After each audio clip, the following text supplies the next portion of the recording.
Hai, selamat datang di InStory. Matikan lampunya dan dengarkan baik-baik.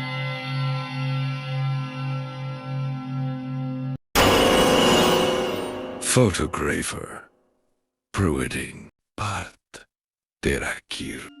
Ada pertanyaan yang lebih menakutkan dari pertanyaan yang tidak terjawab. Pertanyaan yang sudah terjawab, tapi jawabannya tidak masuk akal. Dan di akhir semua ini, saya mendapatkan jawaban. Tapi jawaban itu justru membuka pertanyaan yang jauh lebih besar, yang sampai hari ini belum saya temukan ujungnya. Malam setelah saya kabur dari gedung itu, saya tidak bisa tidur. Saya duduk di depan laptop dengan semua foto dari dua kunjungan itu. Sesi prewedding dan sesi sendirian. Mencoba mencari benang merah dari semua yang terjadi. Pukul 2 dini hari, saya memutuskan untuk mencari informasi tentang gedung itu. Bukan sekadar googling nama gedungnya, tapi mencari arsip, sejarah, apapun yang bisa menjelaskan apa yang ada di dalam gedung itu. Saya menemukan sebuah artikel lama di website berita daerah, ditulis sekitar 12 tahun lalu, yang membahas tentang rencana renovasi gedung itu. Di artikel itu disebutkan bahwa gedung tersebut dibangun sekitar tahun 1920-an, dibangun oleh seorang pengusaha Belanda, digunakan sebagai tempat pertemuan dan pesta kalangan atas pada masa kolonial. Lalu, di paragraf terakhir artikel itu, ada satu kalimat yang membuat saya berhenti membaca. Renovasi sempat tertunda setelah tim survei menemukan sebuah ruangan tersembunyi di bawah aula utama yang berisi sejumlah benda-benda yang belum berhasil diidentifikasi, termasuk sebuah cermin besar berbingkai kayu hitam yang diduga memiliki nilai historis tinggi. Cermin itu bukan bagian dari dekorasi gedung. Cermin itu ditemukan di ruangan tersembunyi di bawah aula. Dan sekarang cermin itu ada di atas, dipasang di dinding aula. Oleh siapa dan kapan? Artikel itu tidak menjelaskan. Keesokan paginya saya menghubungi Raffi lagi. Kali ini dia mengangkat. Kamu sudah kembali ke gedung itu kan? Katanya. Bagaimana kamu tahu? Karena kamu menghubungi saya lagi. Nada suaranya tidak mengejek, lebih seperti lelah, seperti seseorang yang sudah menduga ini akan terjadi. Ada cermin di sana? Kamu tahu soal cermin itu? Semua fotografer yang pernah mengalami hal aneh di gedung itu, semuanya berakhir di depan cermin itu.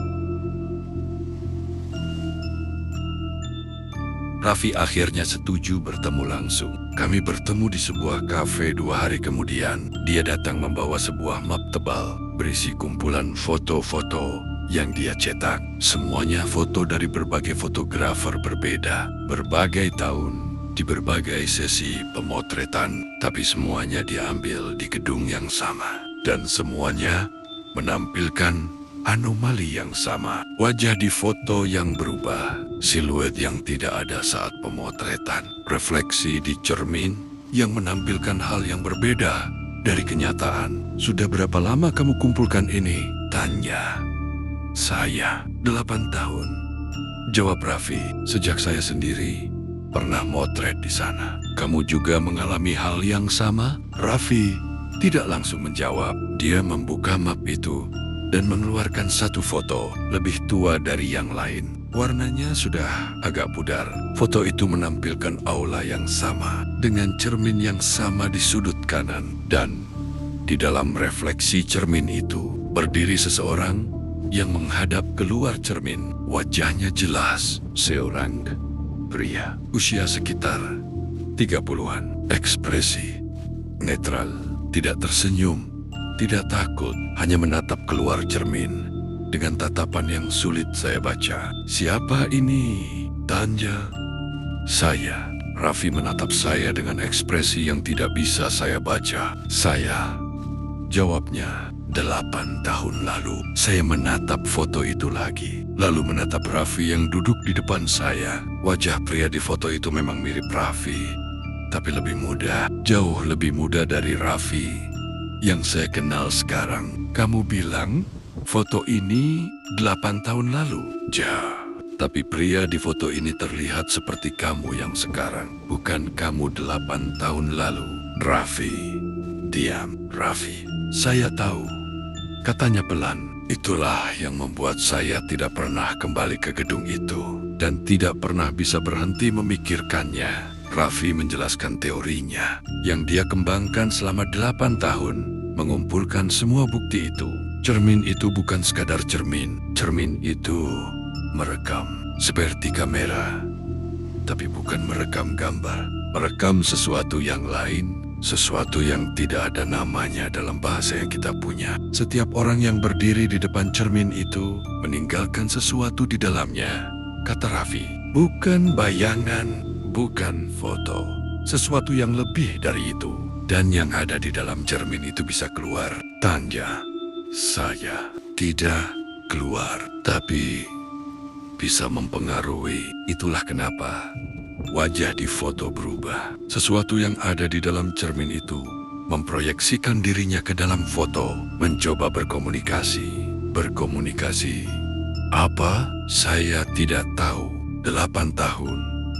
Dan saya masih belum tahu. Saya memikirkan Mbak S yang bilang wajahnya di cermin tidak selalu terlihat seperti wajahnya sendiri. Klien saya, wajahnya berubah di cermin sejak sesi foto itu. Ekspresi Raffi berubah serius. Seberapa sering? Saya tidak tahu persis, tapi dia bilang masih terjadi. Raffi menutup map itu. Kamu harus bilang ke klien kamu, berhenti melihat ke cermin apapun selama beberapa waktu. Serius, itu masuk akal. Tidak ada yang masuk akal soal cermin itu. Dia berdiri, mengambil mapnya, tapi setidaknya itu yang saya lakukan 8 tahun lalu. Dan sehat ini, saya masih di sini. Dia pergi meninggalkan kafe itu, dan saya duduk sendirian dengan secangkir kopi yang sudah dingin, kepala yang penuh dengan pertanyaan yang tidak punya jawaban. Malam itu, saya menghubungi Mbak S dan menyampaikan apa yang Raffi bilang tanpa menjelaskan alasannya. Hanya bilang ada sesuatu yang perlu dia hindari sementara waktu. Mbak S diam sebentar, lalu berkata, saya sudah melakukan itu sejak 3 hari lalu. Saya tutup semua cermin di rumah saya dengan kain. Kenapa ditutup? Karena yang melihat balik ke saya dari cermin itu sudah bukan wajah saya lagi. Itu percakapan terakhir saya dengan Mbak S. Setelah itu nomornya tidak aktif. Pernikahannya dengan Mas D yang seharusnya 3 bulan setelah sesi prewedding itu dibatalkan tanpa penjelasan yang saya tahu. Saya mencoba mencari tahu kabarnya lewat media sosial. Akun Instagram yang dulu aktif sudah tidak ada, seperti dihapus. Raffi juga berhenti membalas pesan saya. Sebulan kemudian, nomornya masih aktif. Pesan terkirim, tapi tidak pernah dibaca. Gedung itu, terakhir saya cek beberapa bulan lalu, sudah ditutup permanen. Ada papan pengumuman di depannya tentang rencana pembongkaran. Tapi setahun kemudian papan itu masih ada. Dan gedung itu masih berdiri. Folder foto prewedding Mas D dan Mbak S masih ada di harddisk saya. Saya tidak pernah lagi membukanya. Tapi 2 minggu lalu, saat saya sedang mentransfer file lama ke harddisk baru, folder itu terbuka sendiri. Saya tidak sengaja mengkliknya. Saya yakin itu.